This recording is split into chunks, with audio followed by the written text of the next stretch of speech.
Today we're going to do curry chicken, and you see all the spices, there's a lot of them for kind of putting together this recipe. And did you just know, out of curiosity, that curry, why there's so many different curries, is because really in India they do their own curries. They don't have pre-made up curries. That's something the British kind of brought on back from India to make it a little bit more convenient, since there's so many different spices in curries. There's so many different varieties and ways. So I, at one time, many years ago, I don't know, I tried some kind of curry, and however it was prepared, I just was not real fond of it. Now maybe my taste buds have changed, and maybe there was just something too strong of one spice in there that I didn't particularly care for, that overpowered the others. But now I've tried some curries that I really am quite fond of. So anyway, you just follow the recipe as it says in the thing, and you'll get there. So enjoy. Okay, we're now getting ready to brown the chicken for the curry chicken. In this pot, I have some jasmine rice I cooked with a little bit of curry powder in it and a little bit of turmeric as well. So it has a little bit of that yellowish color from both of those items, and it adds a little flavor to the rice. These are two very large chicken breasts that I butterflied, so they're not so fat. And we just want to brown them real nice. We're not trying to cook them through right now. We're just going to get them a good and brown. We'll saute them more in the sauce to finish cooking them through during the process. Okay, we flipped the first side. We're starting to heat up and brown a little bit. Finally got the pan good and hot, because I didn't go on my hot eye.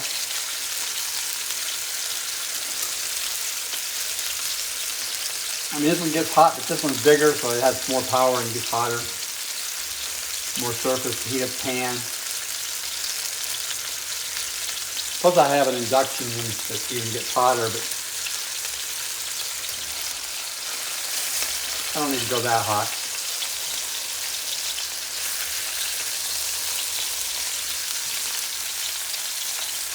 Also, not in your recipe, I am adding some red peppers and some mushrooms to this today. These are some optional items. They are not a part of the original recipe, but you can do that. You can modify this. And if there's any of the spices you don't like in the recipe list, you can either omit them or decrease them accordingly if you think they're too powerful. Something not that you don't particularly care for, a flavor or whatever. As I said, there's many different curries. So this is I would say kind of a neutral curry. It's not a real spicy curry. A pretty vanilla, neutral, in the middle of the road curry.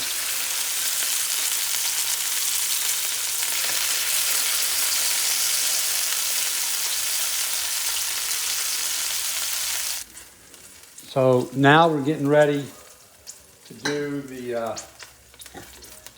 all the vegetables, onions,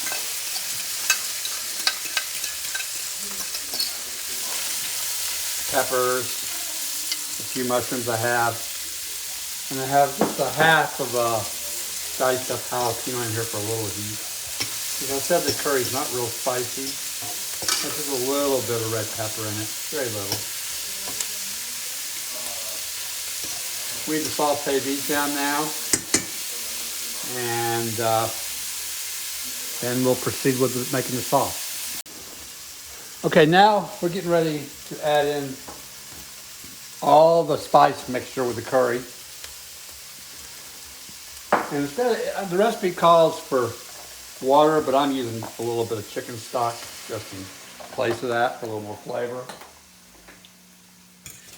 Now we're going to stir all this in.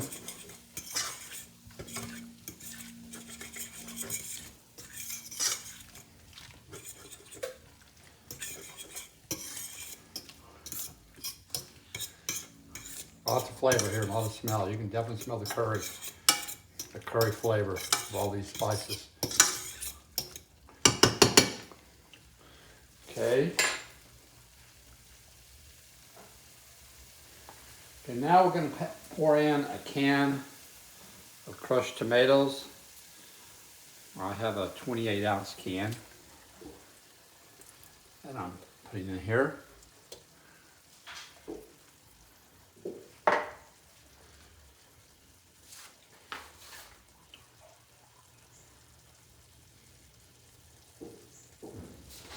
I got to add 1 cup of plain yogurt.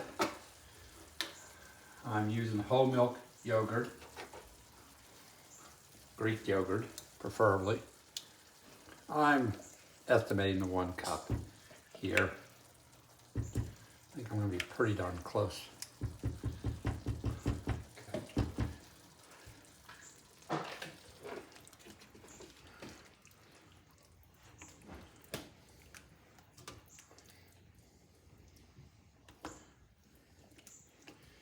And we just let this simmer for a little bit.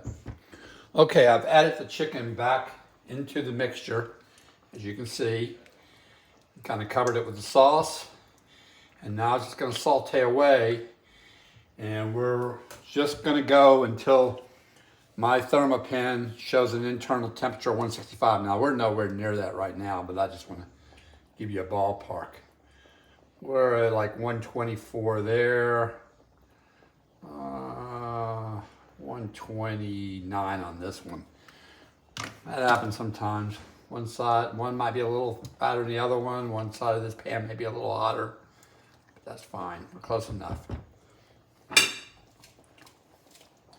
And we're just going to cover and let it simmer away for a little while until we reach that temperature. And we have a little bit more to add at the end. Some cilantro and some masala. I don't know how to pronounce it. I think that's the correct way. But this item here, which is, I bought this spice last time I made this meal, which has been quite some months ago. We don't eat curry dishes weekly or even monthly.